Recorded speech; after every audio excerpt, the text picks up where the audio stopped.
Herkese salam. Kanalıma xoş gəlmisiniz. Bugün həm dadı, həm də görünüşü möhtəşəm olan bir keks resepti bölüşürəm. Əvvəlcə yumurtaları və şəkər tozunu ağarana qədər çalıram.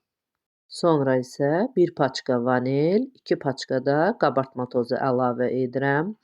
Duru yağ və 2 stəkan da süd əlavə edirəm. Yaxşı-yaxşı çalıram. Unu isə az-az əlavə edib çalıram. 1 stəkan töküb çalıram. Yenidən ikinci stəkanı və beləliklə mən bu keksə 4 stəkan və 1 xörək qaşığı da un əlavə etdim. Bir qədər çalıram ki, un içərisində topaq halında qalmasın.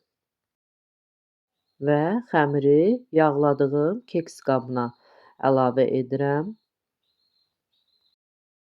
Məndə keks qəlibi 2 formada olduğu üçün 2 cür etdim və 180 dərəcəlik öncədən isidilmiş sobaya göndəririk.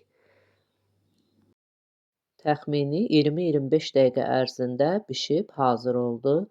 Mən kekslərimizin üzərini ağ və qara damla şokoladları ilə bəzədim. Sadə də yemək olar, amma bu cür etmək istədim.